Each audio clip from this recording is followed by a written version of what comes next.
বাংলাদেশে যারা সামনে প্রধানমন্ত্রী হইতে চায় তাদেরকে নিয়ে একটা পলিসি ডিবেট করব, মানে দুই পক্ষের দুইজন আসবে, তারা তাদের কথাগুলো বলবে। আমরা আমির জামাতকে তখন অ্যাপ্রোচ করেছিলাম আরো সপ্তাহখানেক আগে, তখন তিনি ওকে করছেন, তিনি আসবেন।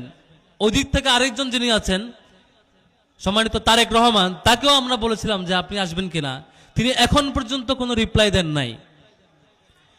আমাদের প্রত্যাশা ছিল দুইজনেই আসবেন, দুইজনেই জনতার সম্মুখে বলবেন তাদের কথাগুলো। আমরা গত কয়েকদিন ধরে দেখতে পাচ্ছি তিনি সারা দেশে বক্তব্য দিয়ে বেড়াচ্ছেন। সেখানে বদর যুদ্ধের কাহিনী শুনছেন না ওনার মুখে? শুনছেন? তারপরে যেখানে ইপিজেড অলরেডি আছে সেখানে গিয়ে বলছেন যে ইপিজেড তিনি করবেন, শুনছেন না? তারপরে যেখানে ভুট্টা চাষ হয় সেখানে গিয়ে বলছেন কিসের চাষ?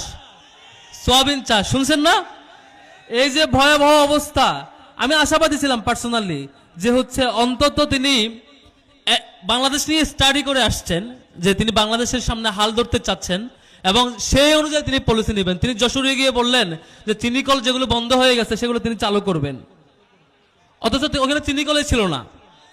অর্থাৎ আমরা আশঙ্কা করছি যদি আমরা 12 তারিখ ভুল জায়গায় সিল মারি, ভুল লোককে নিয়ে আসি, সঠিক সিদ্ধান্ত না নিতে পারি, বাংলাদেশ সম্পর্কে যাদের ভালো ধারণা নাই তারা যদি চলে আসে, সামনে ভয়াবহ দিন অপেক্ষা করছে। আমরা কি ভুল লোককে চুজ করব?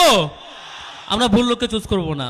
আর একটা অ্যালার্মিং ব্যাপার আছে, সেটি হচ্ছে তিনি জায়গায় জায়গায় বলছেন ওনাদের অনেক অভিজ্ঞতা এবং অভিজ্ঞতা সম্পন্ন একটা পার্টিকে তিনি ক্ষমতায় আনতে চান।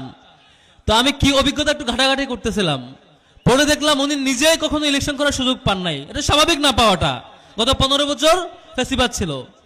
কিন্তু আর কি অভিজ্ঞতা আছে সে অভিজ্ঞতা আমরা জানতে চাচ্ছিলাম, যে আপনি আসেন জনসম্মুখে বলেন। এখন পর্যন্ত সেই জিনিস আমরা লক্ষ্য করি না, এখন পর্যন্ত পারি নাই। বাট এখনো আমি আশাবাদী আপনারা আপনাদের দলের প্রধান নিয়ে আপনার প্রতিপক্ষ দল যারা আছেন যেদিন সাহস করতে পারবেন পারস্পরিক ডিবেট করে আপনার পলিসিটা মানুষের সামনে উন্মুক্ত করতে জানাইতে, সেদিন বুঝবো আপনি বাংলাদেশ সম্পর্কে ধারণা রাখেন এবং আসলেই শাসন করতে আপনি যোগ্য। এর আগে আমরা বিশ্বাস করতে চাই না, ঠিক না সম্মানিত বন্ধুগণ?